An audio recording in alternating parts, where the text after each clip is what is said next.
Ladies and gentlemen, thank you very much for staying tuned.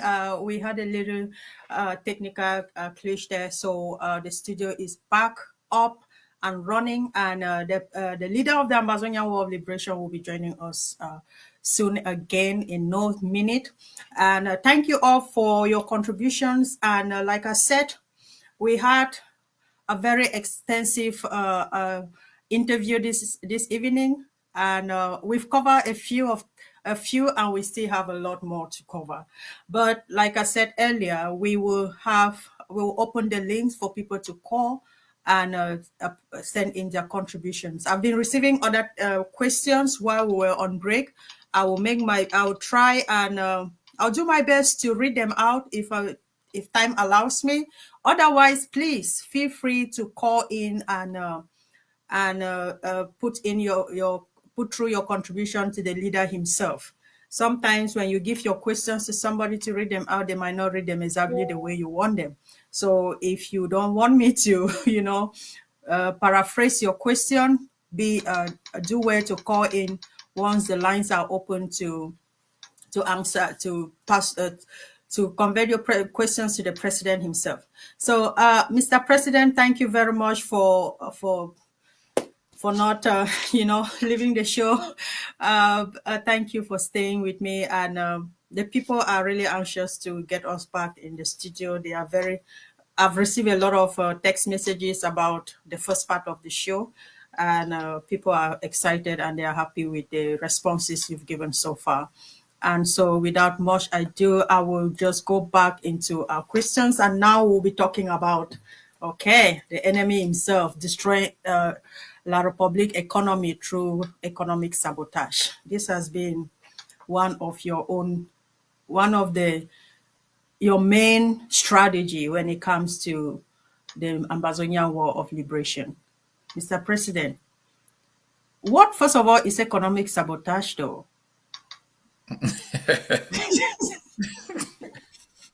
All right. I would have a longer answer, an explanation rather than a definition. I Right. argued at the beginning that the presence of Cameroon in our land was predicated on economic exploitation. Its insistence on governance without representation and accountability is premised on the amount of resources, human and natural, that it extracts from Ambazonia. And to disincentivize them, it will be necessary to make sure that the the benefit of occupation is lower than the reward. And that means attacking the areas of economic opportunities that they use and undermining effectively their ability to use Ambazonia as a collateral for international transaction. La Republique makes a lot of money in Ambazonia in terms of cocoa, in terms of palm, in terms of crude oil, in terms of precious metals, in terms of even the human resources, in terms of labor, in terms of timber and its other derivatives, in terms of rubber, in terms of tea, and in terms of so many other things. But if you calculate or try to quantify the reward that Ambazonians get from these resources, they are very limited. So it is my belief, and that is born out of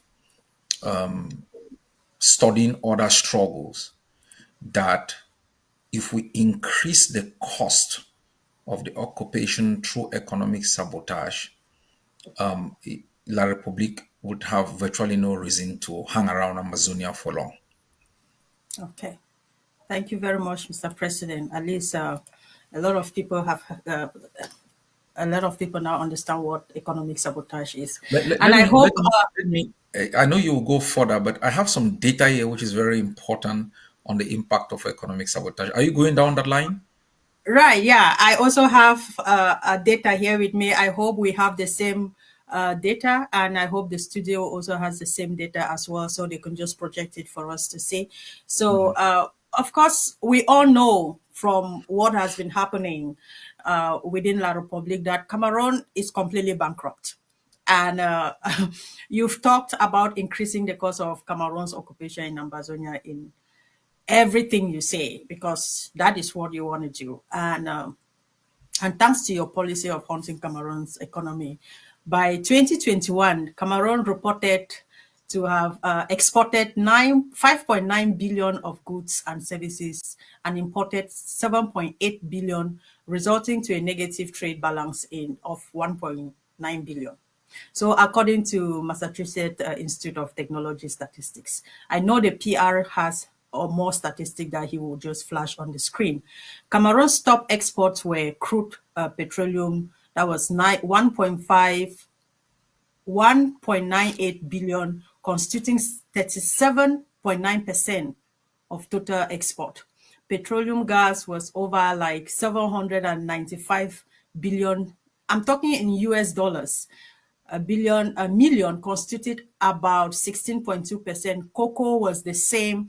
And I just have all of these figures here, but if I just keep calling them, it's, I mean, it's making me nervous because I need that money to free Ambazonia. So, but Mr. President, despite this, it seems the Ambazonian Governing Council is not doing enough to completely dismantle Cameroon's occupation or the rape of Ambazonia oil and gas and forest products. Are you working on more strategic targets that will further cripple Cameroon's economy and completely take them out of Ambazonia? The figures are completely there, Mr. President, when it comes to banana, when it comes to cocoa butter, when it comes to other stuff. It's just that when I'm calling that money, man, my body is doing me somehow. So, yes. So, what are your plans, Mr. President? I think we've achieved our objective.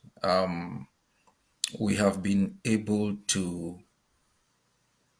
as the data has shown, we've been able to impact La Republique economically in a very massive way. Right. We should understand what is holding La Republique at this particular moment is a top-down approach, trickling of funds from international institutions, and they are trying to avert what they call complete economic collapse because of the consequences in terms of political stability, in terms of security, in terms of movement of people across borders. The international community also has an obligation to ensure that Cameroon does not completely becomes a failed state, as we've seen in the IMF report of February 2024, that Cameroon has been added to the list of fragile and conflict affected states. And this is not simply buzzwords. They have, they translate into tangible economic demise. Like when you are added into what they call the conflict affected states, it means there is economic uncertainty, and there is absence in terms of human capital, infrastructure, and governance, which are the necessity to create an environment where there can be investment and generate wealth. In all of these areas, whether in terms of establishing governance, which is critical to remove Cameroon from the failed states, and as doing its infrastructure, you can see our actions. We talk about ungovernability, because ungovernability creates the kind of insecurity that scares investors.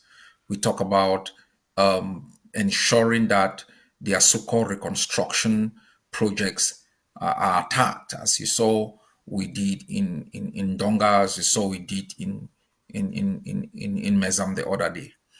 So we have achieved a lot. What we are struggling to do now is a sustainable attack that will finally let the international community understand two things. We are going to abandon Cameroon because it is unsustainable, or we use the leverage of the funds that we provide to get Cameroon to negotiate its way out. These two things are critical. We have to cripple Cameroon to the extent where its solvency, where its stability is so affected that even the private banks that are giving it money, the International Monetary Fund, the World Bank, and other bilateral governments realize that this is unsustainable. And we have to do it to the extent where they say, all right, we are going to use our economic leverage to be able to put pressure on you to negotiate an exit to the punitive crisis which you impose on yourself. Okay. Thank you very much, Mr. President. And Ambazonians are looking forward to the next to the measures that you will be putting in place in the coming months and weeks ahead. So, and Mr. President, I wanted to ask you: the power struggle in Cameroon has reached an alarming proportion. The Northerners are positioning themselves to take back power, while those in South Center, increasingly dominated by the Betsi Bulus, want to keep power. The Sowers and the Bambilikis now say it's their turn, and they have seemingly a powerful force in Maurice Kanto. Well, I use that word seemingly, and then. It is no longer that kind of like we will say if, but we are talking about when this will really just explode for this lava to really explode. When Cameroon finally, kill themselves, or when this lava finally explode into political calamity, what plan do you have as the leader of the Ambazonian liberation to take advantage of the stakes when they are killing themselves? What plan do you have? What the people need to know, not classified information, of course.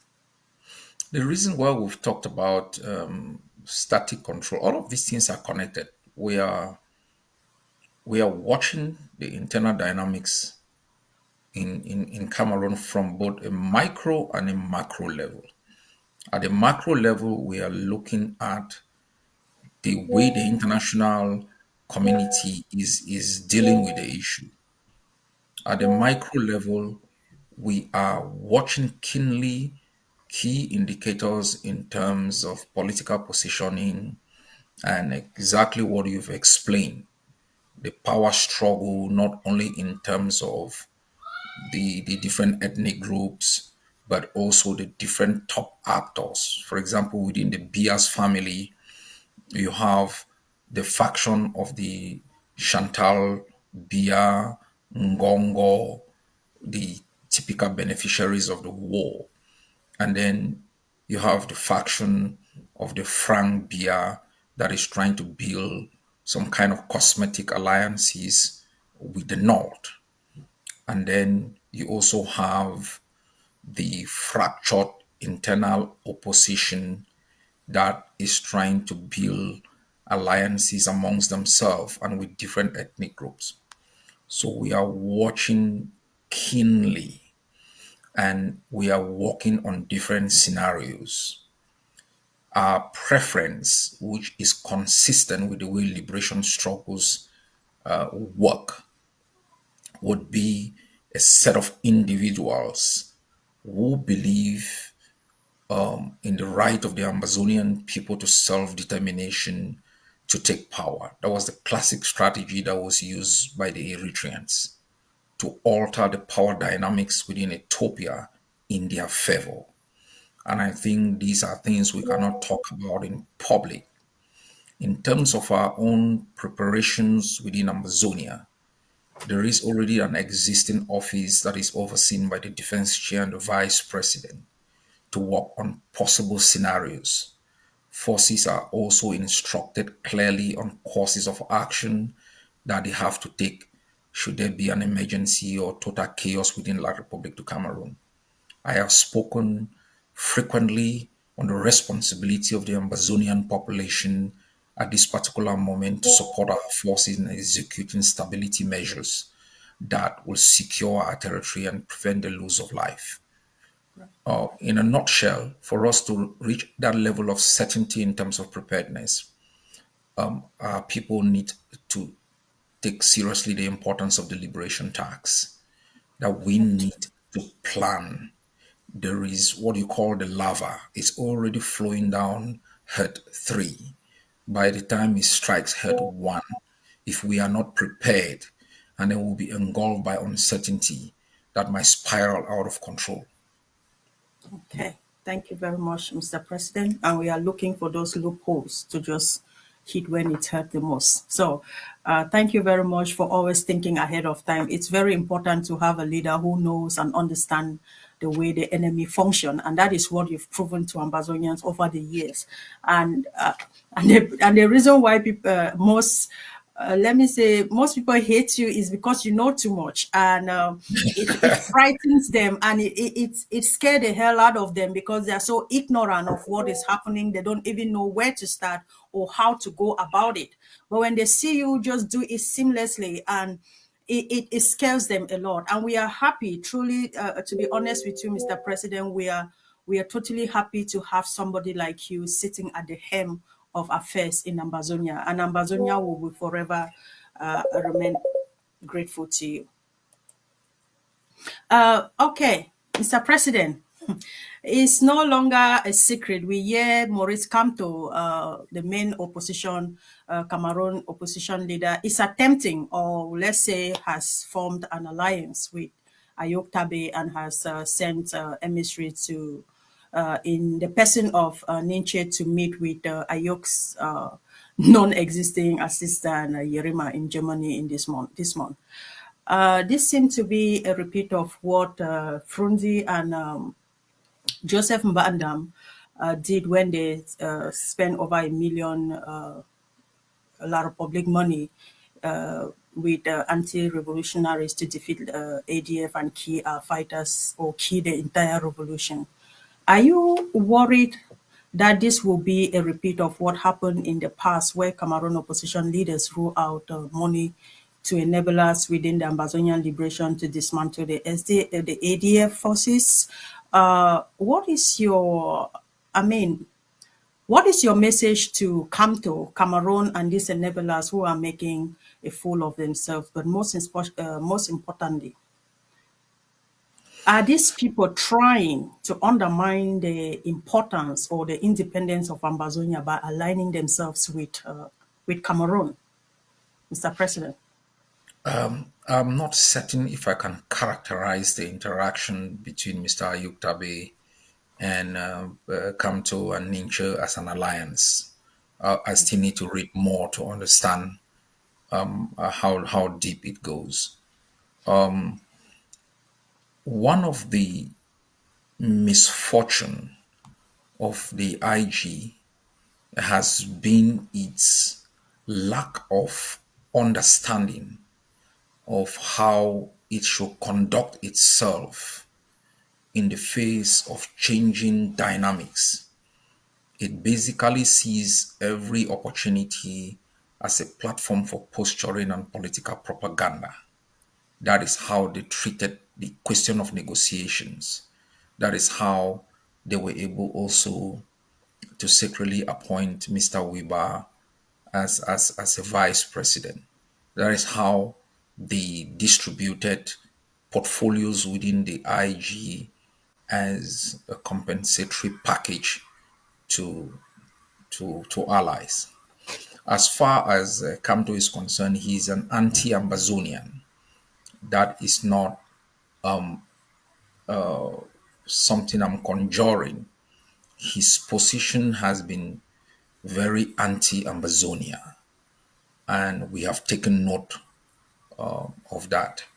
Being a lawyer, we should be able to understand the legal parameters of their presence in our country, and we should be able to understand the premise of the 2006 conclusion of the African Commission on Human and People's Rights.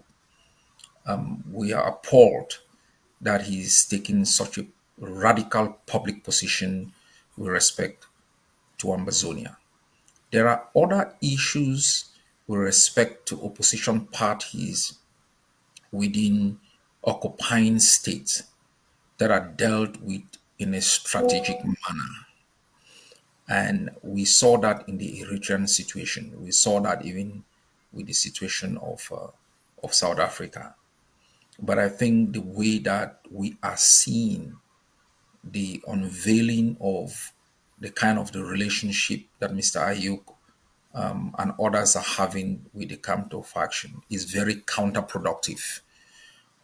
These issues are issues that are dealt with at the strategic realm because at the very onset, once they become platforms for political posturing and propaganda, they do not only endanger the lives of those opposition persons who could have been an asset in furthering your own ideas, but they also undermine clearly any opportunity that you may have in building internal opposition within Cameroon against the system.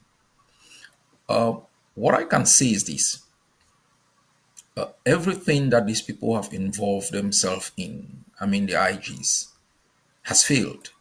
Whether it was in relationship with the late president of Ghana, whose connections to Ambazonia translated into political competition, or it's the question of Mr. Tibor Nagy, or even it is the question of Professor Lumumba.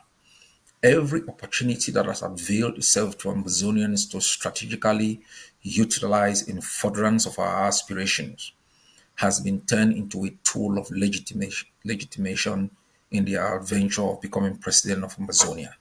And we take that seriously, and I'll leave it to that. Okay. Mr. President, everybody knows that you're always too kind with your words when it comes to other who call themselves leaders of the Ambazonia revolution. We understand it, but I will still tell you this, Mr. President, that this uh, these things are circulated on the social media. We hear it from the core members, and what they are portraying out there now is like we are talking with Cameroon. It's like they're doing Ambazonia a favor, or they are trying to position themselves or preparing themselves to sit on the negotiation Yeah, table, you and are. they don't have a That, full understanding of what no, is no, actually no. going on. Listen. You worried. You. Ambazonians are jittery, Right.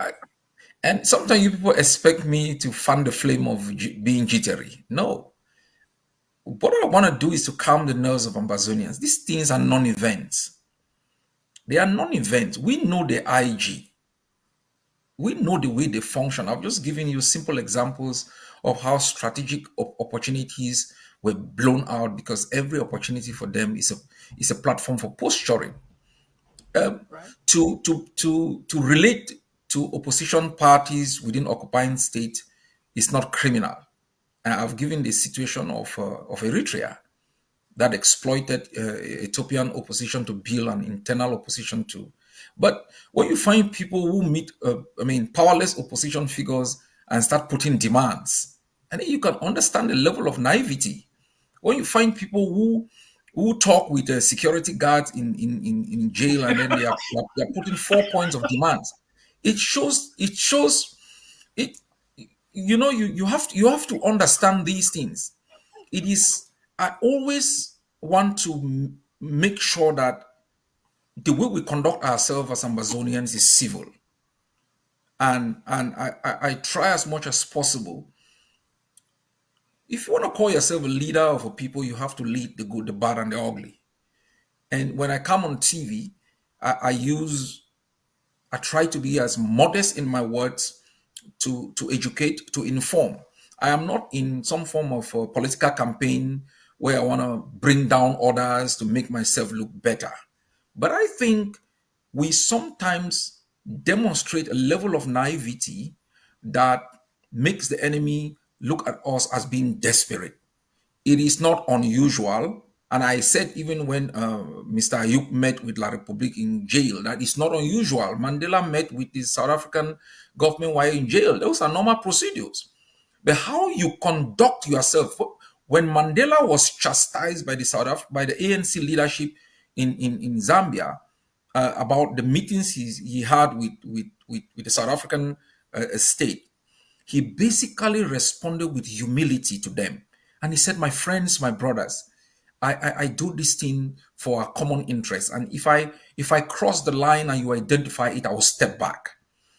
But recall when we oppose some of the issues that Mr. Ayuk Tabe submitted to some security agents who came to meet him, how they responded. The MOU that we have built with them in terms of using SCBC was immediately destroyed. So what I'm trying to use this opportunity to tell Ambazonians is that these are not very unusual things. But how you conduct yourself in dealing with them will show even the people you speak to whether you're a damn serious person to deal with, whether you have impact or you are opportunistic, you are desperate and stuff. We aren't desperate. Cameroon is desperate. And every opportunity that the Ambazonian Governing Council has had, whether with the international community or like in Canada, we have made sure we let the enemy know we aren't desperate. We've defeated you in our land. And it's just a matter of time whether you're going out by stretcher or in a coffin. It's up to you. Perfect. Now, there is the answer the people we wanted to hear, Mr. President. We needed just a little tweak and for you to bring it out that way, the way For me you, to talk you tough. so I'm totally happy with the answer you've given, and I'm sure that a lot of Ambazonia truly relate to what you've said, and they are even more educated on these issues than they were before this interview or before this question was asked. And thank you very much for always taking your time to really explain these things in details, the implications of everything, and making people understand it the way they're supposed to. And again, despite all of this, some is still Ambazonians still have a lot of questions, especially when it comes to this economic sabotage of La République du Cameroon. So, should we agree with many who seem to think that we have failed or we haven't done enough to economically cripple La République's economy? They think they are of the opinion that the main economic sectors that generate revenue to Cameroon are still fully operational, for example, like the CDC, palm oil and gas sectors, and many others, making it looks like it's business as usual in these areas. So, No, is the block no. by block strategy, Mr. President, failing, or what plan do you have to intensify this sabotage? I understand our people. Our people want these guys to leave our country. Right And that's now, why sometimes I understand. I agree with them sometimes when they say I'm not radical enough. Yes, I agree with them when they say. But I also believe that radicalism is not with your mouth. It's not just talking. I know the limit of my powers, and I can make you feel good that I'm going to kill Paul Biya, but I need to know that the bank account of the ADF and the strategy is there to kill Paul Biya. Yesterday I was watching a video of Chantal Biya arriving at the grandstand. I was sitting on the sofa. At one time I shook because I was thinking so much evil that I shook. I was looking at that vehicle being bombed with her inside. And I realized to what extent these people has made us to hate them. We have had setbacks, and Ambazonians must accept. We had crippled the CDC. And so sometimes when I talk to Ambazonians today, I remind them of where they were yesterday, how they allowed themselves to be easily manipulated. This is not a love story. It's not about you loving Dr. Cho Ayaba, no. It's about you being able to determine if he can deliver independence. I might not have all the qualities that is required for the kind of leader, but I can say without coming across as being arrogant, there is no immediate replacement to Dr. Cho Ayaba. That's a Maybe fact. you will, yes, maybe you will have that. And Ambazonians will have to trust in me, despite my limitations, to provide the opportunity for us to deliver independence. We have had setbacks. They roll us back on CDC. They even entered into deals with an economic institution that has taken over the Bakwere land and necessitated Molanjo Litumbe and the Bakwere Land Council to take La Republique to the African Court of Human Rights to establish that that land belongs to the Bakwere people. But yet, despite the fact that we needed to cripple it to ensure that we impose a higher cost, people took monies to let it open. Our forces were killed because they wanted to eliminate it. Our forces are being attacked today for enforcing the no brazaris when we know that they pluck 200 billion every year from Ambazonia, intoxicating people, breaking families, making children being unable to go to school. So all of these things came about through the intoxication of our people. We also know, and I can tell you with certainty, there are traitors who've collected 11 million amber. Yes, 11. Capo Daniel collected 11 million amber from the Nkwen axis. He submitted on my desk on a certain day that I should lift the ban on brasseries for us to impose a tax on them. I said no. He came a few days later. We should open the Alabukam Road. He brought so many policy ideas that that's when we started reading that this guy was not speaking for Mazo, he was speaking for the enemy.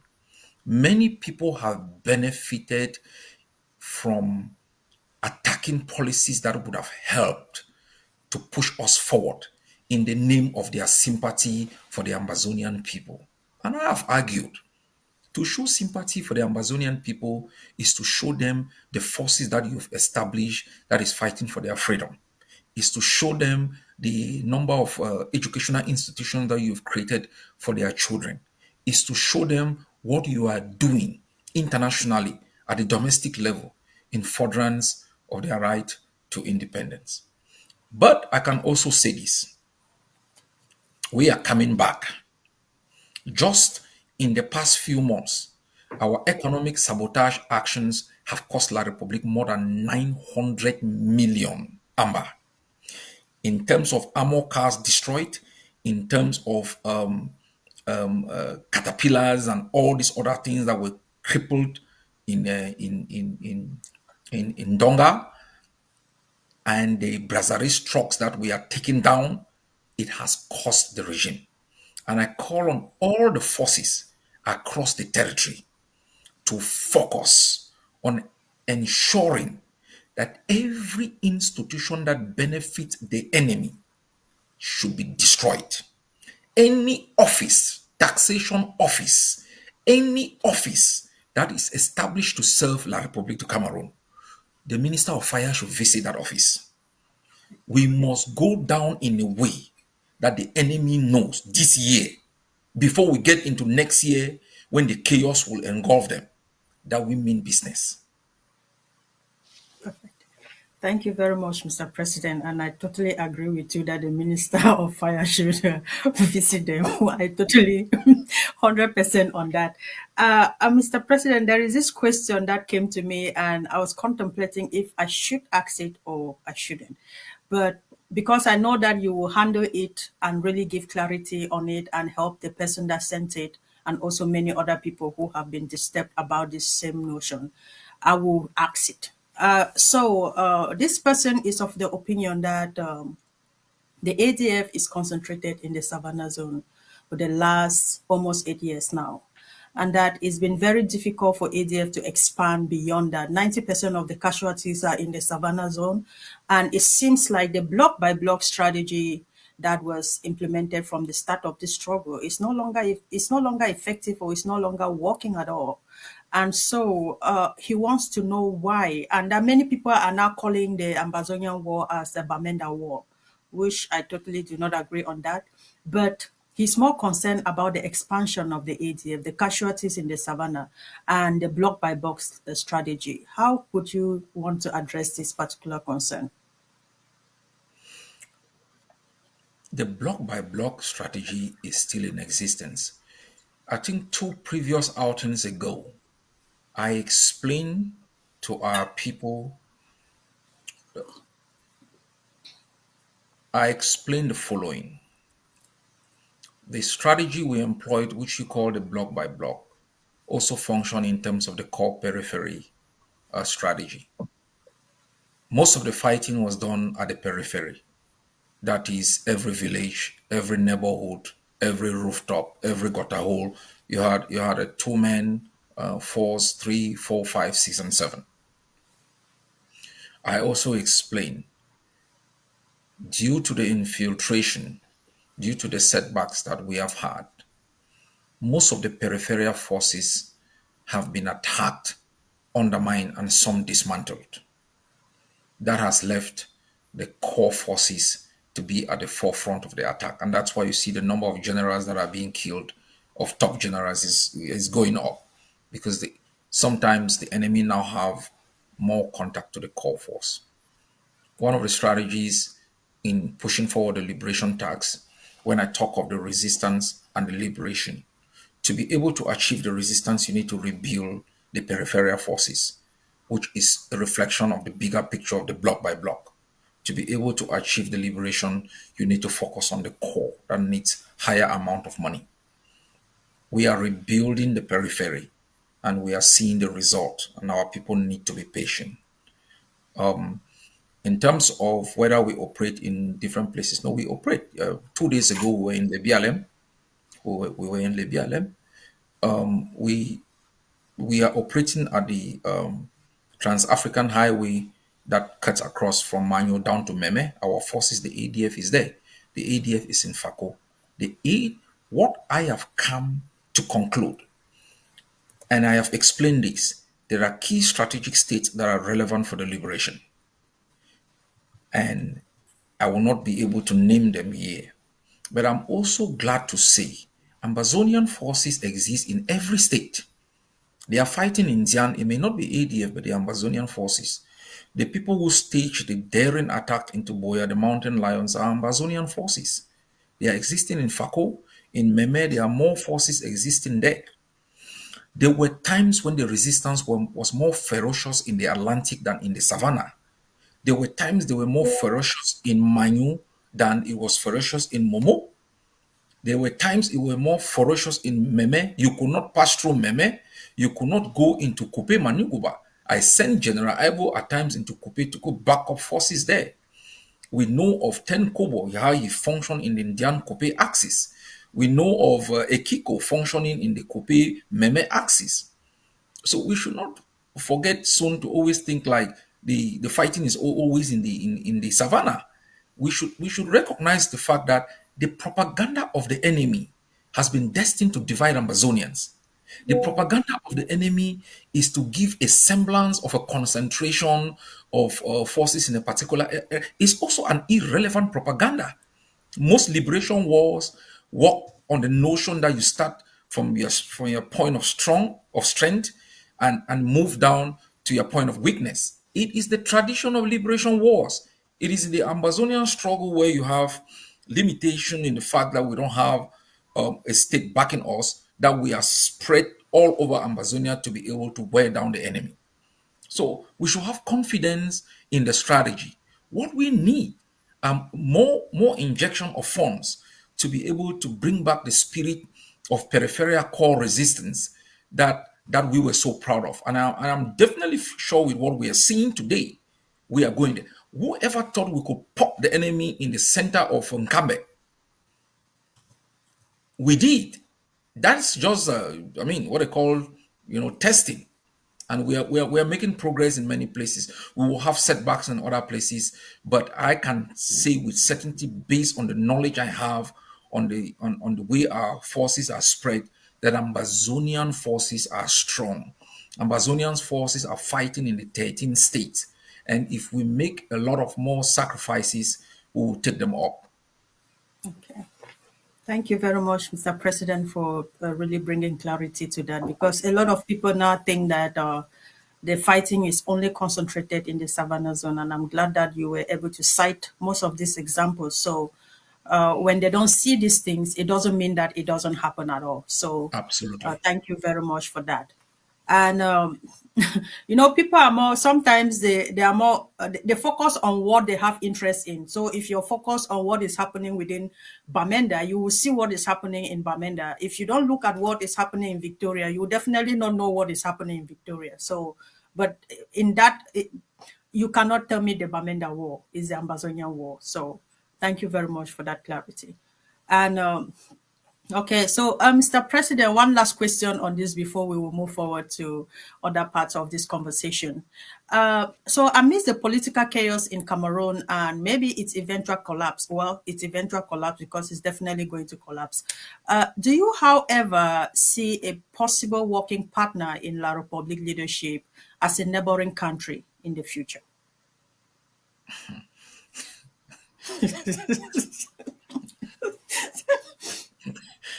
I recall I recall a joke where a woman was asked to say three things she likes about her husband, and she twisted her head for about 2 minutes. So they reduced it to two. She was searching and they said, okay, just name one. She could not still find one. I can tell you that at this particular moment, it is difficult because Cameroonians are not brave. We have the only people that sit and watch their government kill grandmas, shoot kids, enter into Ngabo, murder children, pull their dead bodies, burn them, and none of them raises a finger. How do you find partners in that kind of a place? Right. We have people being incapable of showing sympathy to the pain of our people. Even those who escape into their land are raped. It's a difficult question. Okay. Thank you very much, Mr. President. But it's important that that question came up and for you to give this answer because, you know, so many things run through people's minds. So it's better you clear it up before it start exploding more than what it is already. So I'm just going to move to to the next phase of this interview, which is about ensuring political occupation never returns to Ambazonia. And so we will have some few questions from there. And after this, we will open the line for people to call and bring in their questions to you directly. So, Mr. President, both Cameroon and the international community see you as the most visionary leader of the Ambazonia War of Liberation. Everyone knows now knows that you are the only liberator or the liberation leader who has ever laid out a workable blueprint like or a game plan like you talked about the tried approach, which consists of the self-defense, targeted diplomacy, and internationalization. If you were to do a self-assessment of these strategies, what would you say you have achieved so far? Where did you fail and what would you have done differently, Mr. President? I like that. I like that. Ambazonians have achieved a lot in terms of. Let me start with self-defense. I mean, we should take pride in ourselves, enormous pride coming from relative obscurity, fear, to establishing forces that are able to fight the enemy, control territory, and humble the enemy in our country. It's a milestone that even the greatest military strategist couldn't have designed in this short period of time with the limited resources. And so, in terms of the strategy on self defense, we have established a visible army that is cloth, that carries our flag, sings our anthem, takes military parade. is visible. And so I'm very grateful that we are able to achieve this. In terms of internationalization, what else can I add? Do you want me to name the number of parliaments that I've been able to talk about a people who, in the last 5 years, nobody ever knew the geographic region where they come from? Do you want me to talk about foreign ministers who've spoken, governments that have imposed sanctions on La Republic? Do you want me to talk about states that have been able, that you thought were mortal enemies, like Switzerland being able to try to facilitate something? Do you want me to tell you that Canada, of all, was able to bring this? You want me to sit here and talk about the diplomats I've spoken to, other leaders I've spoken to? Internationalization can be reflected in the fact that I was able to sit here as a child from Alabukam, and Sky News will call me, and later I will sit in the studio of Sky News in BBC, South African agencies, Radio France International. If you talk about internationalization, you talk about the Ambazonians who have been able to cause the US Senate to pass resolutions on several issues. You talk about reports, research institutions that have been able to establish strong research on the Ambazonian question. You talk about what is it that we can name as a people whose name was never known, denied, rejected, banished, being the subject of international discussions, policy formulation, advocacy, and all. That is what we call internationalization. It's the strategy of the eagle, picking up its prey from where the prey has strength and taking it into the sky where it has superpower status. Let's move to targeted diplomacy.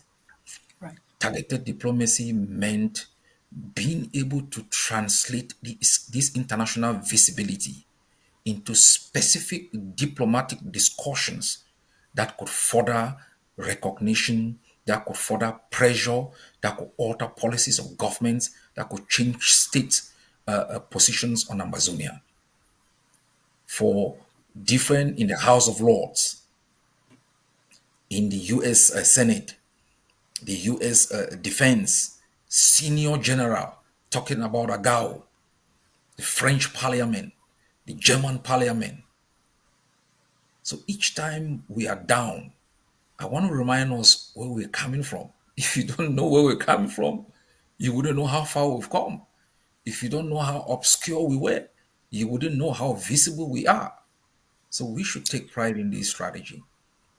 All we need to do now is to make sure we turn that army on the ground into a formidable force that is able to move right down into Douala and lay claim to part of the territory of La Republique du Cameroon.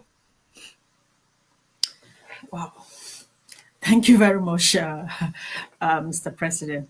Thank you very much. So, you know, it's always very hard to even question you. When each time they ask you a question, the way you answer it, it's even difficult sometimes for me to ask a follow-up question because you've literally covered everything in the question that you're answering. So, but that said, I would still like to throw this to you. Uh, so what are you doing to let Ambazonia become a more powerful contender? You've talked about Ambazonia attaining contenderhood. What are you doing to lead Ambazonia become a more powerful contender in the international community? And for the people back home, what last mini strategy do you wish to recommend to the people of Ambazonia who are actively fighting on this to make sure that they flush out the remnants of La Republique du Cameroon that are still making their way through our territories, our territory? I missed part of your question, and I think my response to this particular one will tackle that. How do we want to prevent the enemy from re-establishing political legitimacy? I Right. argued in my audio to the people of Momo yesterday, and I've explained during several outings that the legitimacy of occupation is reflected in political control, because political control can translate in some form of indirect rule through all of these elite. We have totally destroyed Cameroon's ability to establish political control. It's not me saying it. It's you watching Ambazonian chiefs holding meetings in Douala and dancing and thinking that they want to come back. It's you watching governors going in armor cars at high speed because they are afraid to be killed. It's you watching colonial MPs all escape.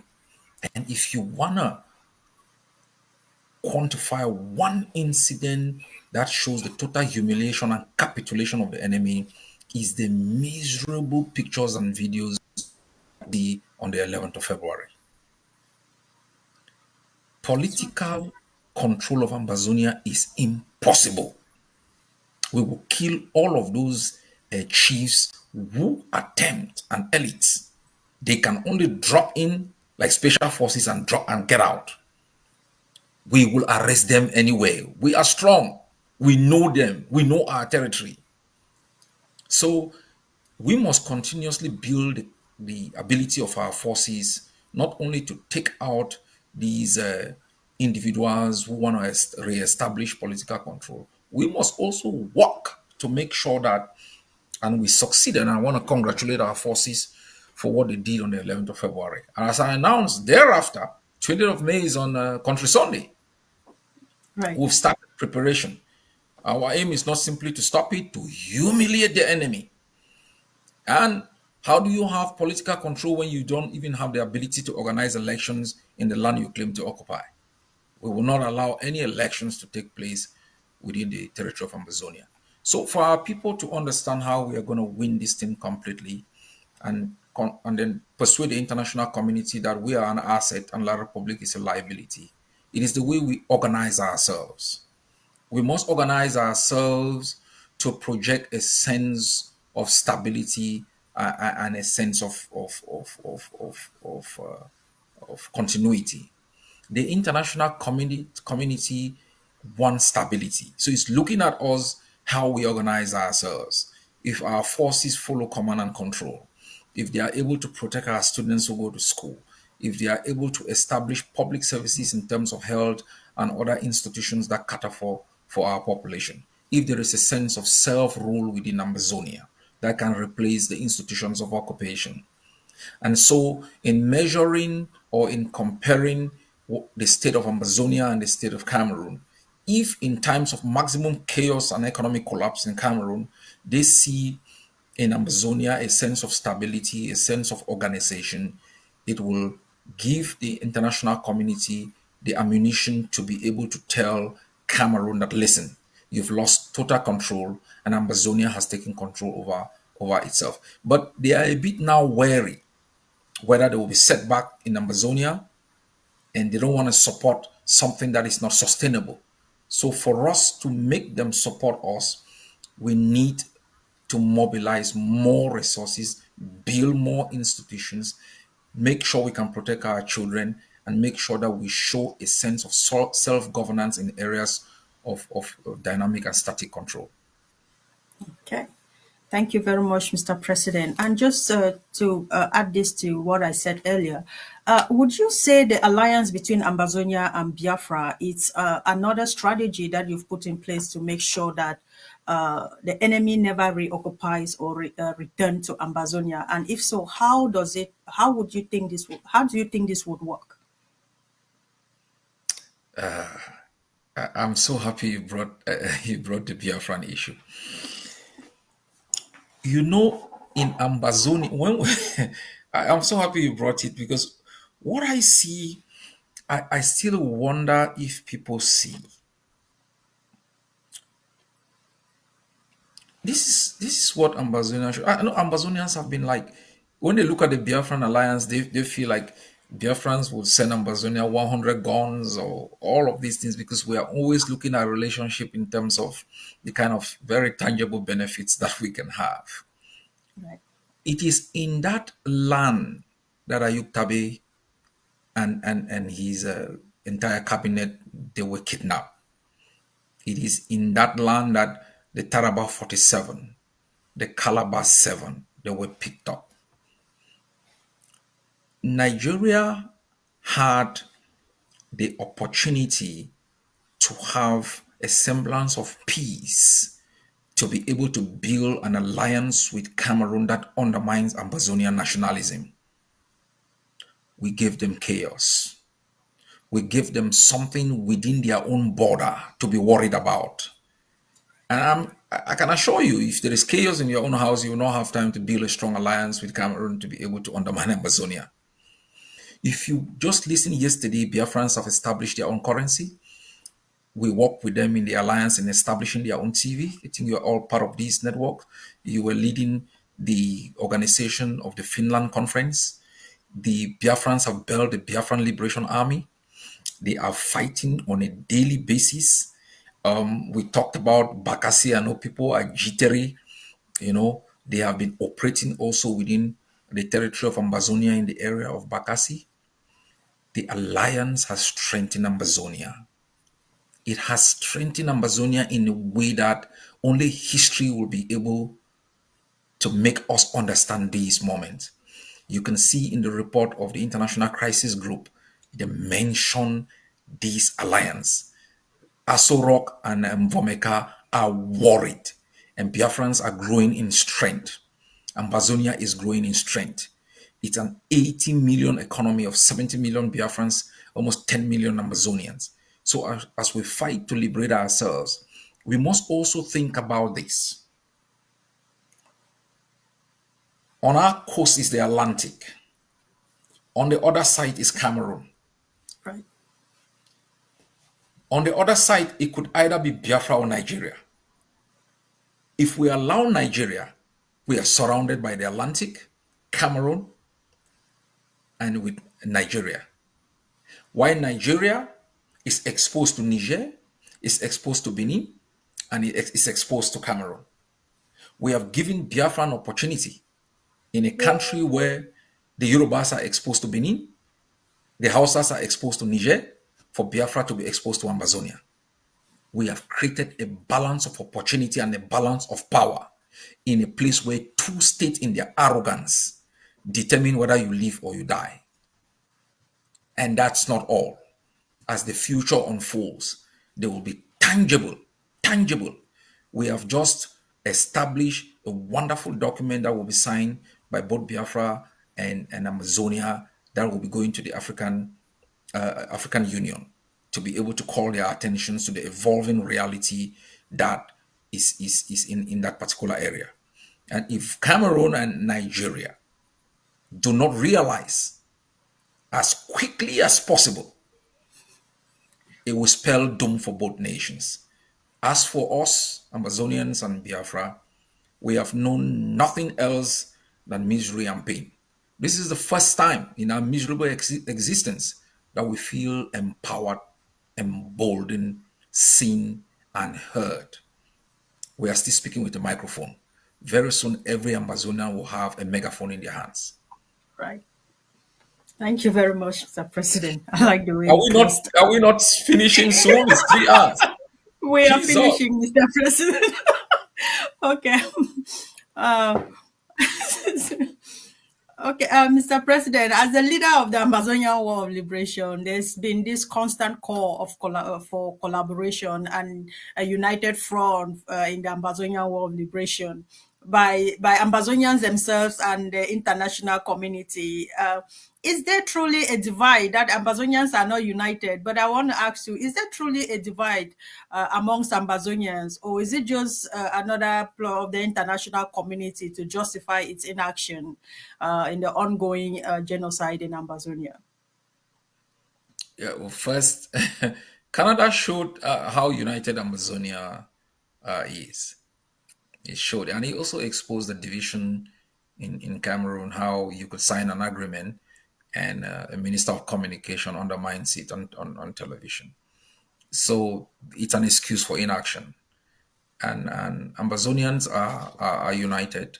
There is this kind of superficial division that is deliberately orchestrated by people who feel entitled, who think they have been able to successfully manipulate our people, that rather than strategy, unity is the solution. Unity is important, strategy is better. People are united. We have done everything humanly possible to build a kind of political alliance and understanding with the where two or three are gathered groups out here. They have been arrogant, and we've closed that door.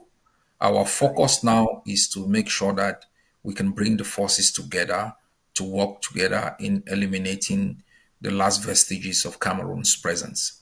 At the appropriate time, there will be mechanisms that will give every Amazonian an opportunity to have their voices heard. We need to be very focused with the liberation. We need to be very focused with the critical mass that can impact, La Republic's presence on the ground and internationally. Ambazonian Governing Council has always been open to listen to ideas, to understand different positions. As of now, there is no credible position that or credible individual out here that you think you can really work with for the interests of our country. Okay. Mr. President, I know, thank you very much for even sitting with me for this long to answer questions on issue. Okay, I just wanted to say the phone line is open and it looks like I'm already receiving calls. So I'm just going to take this call and I will put it on loud so that we can all hear the caller. Yeah, great. I hope it's for the interview. Hello, we are live on ACN TV. Are you calling in for the show? Hello, good evening. Yeah, good evening. Do you have a question for the president, please? Yes, I can see the Commander in Chief, the CIC of all people. Okay. Really, I have a question for the leader. Sorry? So, can I go on? Yeah. He said he has a question. Okay. He said he has a question. Okay. Please go ahead. Yeah, can I go on? Please do. Okay. I want to say Pan-Africanism first. When we used to go school in primary, when we were going towards some area, we saw a tree with mango, right, and guava. We always aim stone at that tree. So you should say that any people that are attacking the FOC because they are the real people that want to bring Amazonian freedom. So the other thing that I want to know from the CIC, last time they put a post of Cameroonian citizens to pay tax in Amazonian. When will that come on? Thank you. Thank you very much, sir. You listen on the show to get your answer, right?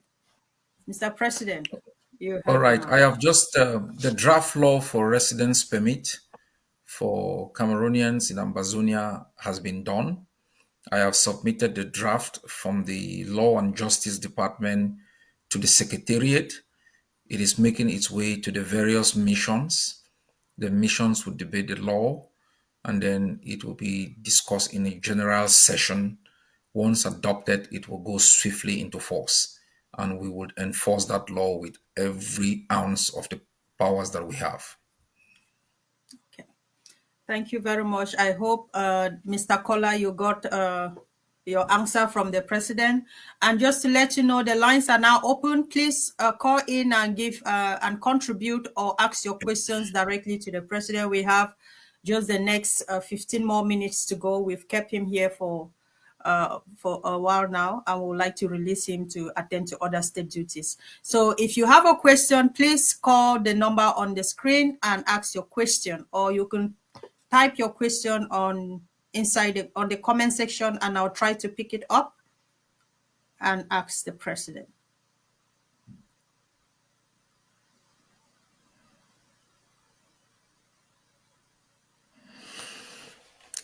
No more callers, so if you can round up. Okay. Great. It looks like you answered everybody's concern. You addressed everybody's concern during the interview, and we are happy that that happened. So, Mr. President, just to last. Great. Now I'm confused because my mind was about the calls. So, what is your last word, Mr. President, to the population, Ambazonian Defense Forces, the Cambazonians that are still amongst us listening to you, and what precisely is your expectation of them as their leader moving forward? First, let me thank you very much for the interview, for the tenacity in and the intensity of the questions, and for keeping the conversation very lively. I think we should do more, and you should do more with other AGOVC leaders and others. First, I would like to say to our enemies that we rose so that the darkness that engulfed our land as far back as 1961 should be eliminated. And this generation is not only determined to write our own story, but to make sure that we we write the story of the occupiers in our own blood. We are a people that have suffered a lot, and we have been made by the enemy not to even believe in ourselves, in our own abilities. We have been traumatized for so many years. We've been displaced and we've become nomads in foreign countries. In the past 7 years, the misery has even been high. And I'm so grateful that I'm part of this generation that rose up to make sure that the pain and suffering of our people comes permanently to an end. To our forces, you must remain valiant, determined, and I'm so indebted in gratitude for you being able to bury your comrades and still rising on the same spot and fighting. The story of Ambazonia will never be written fully without you appearing on the first page of every book. And irrespective of the attacks and abuse that you are subjected on a daily basis, you must be reminded the majority of our people don't have cell phones. They don't speak their mind. If they will have that opportunity, they will speak greatly of great sacrifices. I said last year to our prisoners that there will come a time when we will be bound to make sure that there is prisoner exchange. I want to uplift your spirit in the dungeons of these prisons. You will not only swap places with those who've kept you in incarceration, that torture, and injury, but you will make sure that you are able to live in a country that does not kidnap, torture, and lock up people. To all those in the diaspora who have fought so hard in the past 7 years, I like you to have hope. I want you to still remain determined and eliminate the excuses born out of the notion of deception, out of the notion of division. And I want you to eliminate the perception of desertion born out of the notion of entitlement. There will be in Boya a democratically elected Amazonian leadership after the liberation. It is very important that we remain dedicated to the people whom we call to pick up arms to fight. It is treasonous to spend time on social media, on cell phones, manufacturing information and trying to divide our people, enabling the enemy, exposing our forces, and sitting back and feeling good. La Republique never believed in their lifetime that Ambazonians will ever rise. Those who thought they were lords in our land in the name of chiefs and elite never believe that this period will come when the master will become the servant. Those who have arrested, including the John Fundis, the Mundis, when they were in our custody, that is when it dawned on them that the end has come for them. And so, whatever we do today, we must be reminded that there are periods of accountability. And for all of us who've had Amazonians, we will be held accountable no matter where we will hide. We have an opportunity this year and early next year to end the slavery and the pain.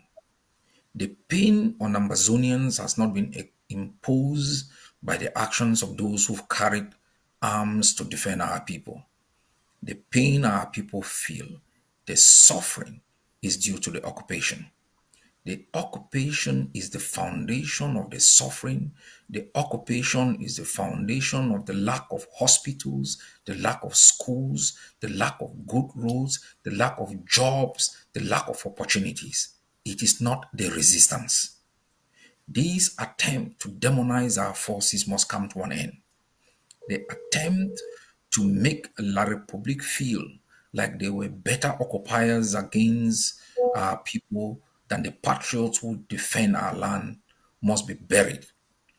I trust that each and every one of you who has listened to me and to us this evening will pay their liberation tax.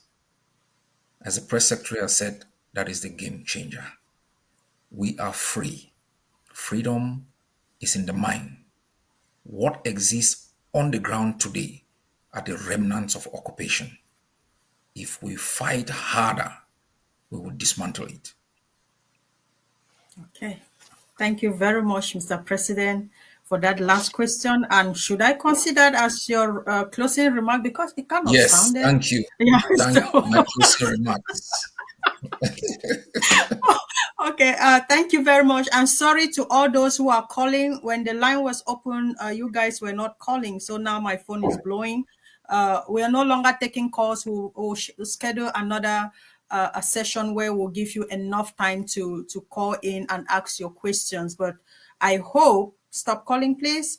I hope you all had a lot of, the president clarified a lot of things. You learned a lot from today's interview. We asked really thought-provoking questions, and I'm happy that the president took his time to answer to them, to explain them and answer you in the modest way and in a way that everybody can understand. So, fellow Ambalanders, you heard what the president said. Pay your liberation tax, and that is the only way through which we can completely kick out La République du Cameroon from our territory. So thank you very much for your kind attention. It's been more than 3 hours since we started, and hopefully we'll see ourselves again very soon. God bless you all. Short live the struggle and long live Ambazonia.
Listen to ACN.